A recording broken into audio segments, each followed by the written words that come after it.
To me, כעמך ישראל, Parashat BAMIDBAR, הקרבת מטה לוי והעמדת אותו לפני אהרון הכהן ושרתו אותו. Moshe Rabbeinu is ordered to bring forth Shevet Levi in order to introduce them to the service of Hashem. The Midrash writes, Sadiq katamar yifrach shetulim beveit Hashem. The righteous flourish like a date palm planted in the house of Hashem. Interestingly, the Midrash makes no mention of the second half of the pasuk, Ke'erez balavanan yizgeh, like a cedar in Lebanon, he will grow tall. There are two types of tzaddikim in this world, elaborates Rabbi Shol Baal Shem Tov. The first are men of tremendous Torah scholarship, ascetic piety, and spiritual aura. These tzaddikim remain secluded in their own four amot, choosing to devote all of their time and effort towards personal growth in Torah. They are likened to a cedar tree which grows tall and mighty, although it gives off no fruit or nourishment for the environment. Other tzaddikim excel in all matters of ruchaniyot, yet their finest qualities illustrate their boundless capacity to reach out to others, assisting their fellow Jews in the performance of mitzvot. Such righteous souls are equated with the date palms rising majestically in their own right, yet still blossoming and sprouting forth their luscious fruit. Shevet Levi, like the date palms, was not a tribe inclined to reclusiveness, quite the contrary. The Leviim were a constant, invisible presence amongst Bnei Israel, teaching Torah and leading the people in the service of Borei Olam. Sadly, though, some of our greatest tzaddikim have endured the flames of Gehinnom. Consider Bergen-Belsen, one of the most horrific places on earth during one of the darkest times of our people. Tens of thousands of our brothers and sisters passed through its gates, ultimately sacrificing their lives. Al Kiddush Hashem, may their sacred blood be avenged. One of the most notable figures who spent time in that camp was Rabbi Yisrael Spira, Zechut Yagein Aleinu, the Blujever Rebbe who survived the war and actually made it all the way to Borough Park. While in Bergen-Belsen, there was an electrician in the bunk beside him, suffering in emunah. It was this Rebbe who gave him insatiable chizuk in the darkness. One day, in their incorrigible cruelty, the Nazis decided to add further torture to their regularly scheduled nefarious routines. They made the inmates dig a deep and wide ditch, and each morning they began calling a few dozen Jews to stand on one side of the ditch and jump to the other side without falling in.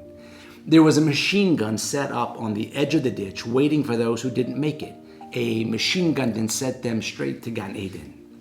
The chances of starved and gaunt Jews succeeding in this cruel exercise were slim. Each day, dozens were called to be a source of sport for the Nazis, most very unsuccessful. A few, however, did make it across, meriting life as much as time in Bergen-Belsen could be called life. One day, the inmates in Blujever Rebbe's barracks were called on for this terrible exercise. The Rebbe walked out of the barracks along with the electrician. It was clear to both of them that their end was likely near. Who will give the Rebbe the strength to survive such a jump? The electrician whispered to the Rebbe.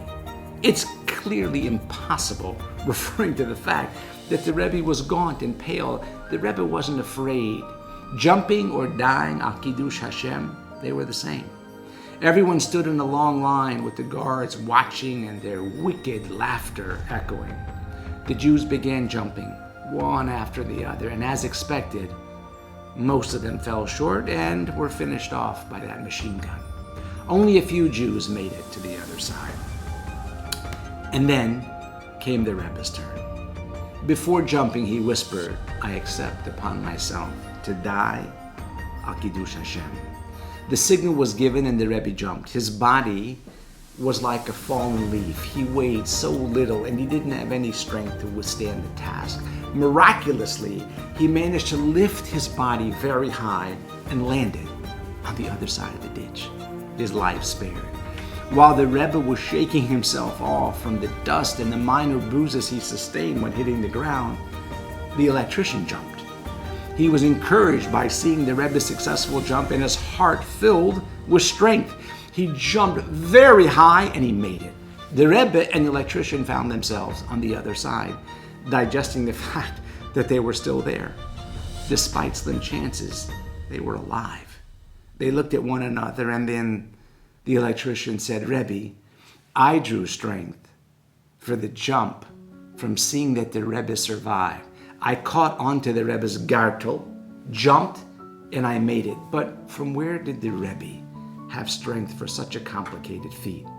The Rebbe's eyes closed in devotion, and he answers, I knew I didn't have a chance with my limited strength. Therefore, when I jumped, I pushed my hands forward and felt as if I was holding on to the edges of my father's talit, and my father was holding on to the edges of my grandfather's talit, and so on. Each generation in our history holds on to the previous, all the way back to Avraham, Yitzhak, and Yaakov, and they holding on to the Kisei HaKavod. I felt that all the generations were pulling me forward like a strong chain, enabling me to complete the jump. Transformed by his experience, this electrician became a devout Baal Teshuvah and went on to share this captivating tale, teaching us that in a world filled with challenges, we don't have to face them alone. We can draw strength from the generations that have come before us. Ladies and gentlemen, as we stand on the shoulders of our ancestors, we are reminded that our strength lies not in our individual abilities, but in our collective legacy. Like the Blujever Rebbe, we can and should tap into the resilience of our forefathers, feeling their presence in our tefillot, in our limud Torah, and our unwavering commitment to our traditions. By holding the coattails of those before us, we become links in an invisible yet magnificent chain of devotion that spans generations, connecting us to the very fabric of our heritage, as our heritage is our strength. Sometimes we just need a little help to soar and emerge victorious together. You are never alone. Shabbat Shalom. Umuvarach.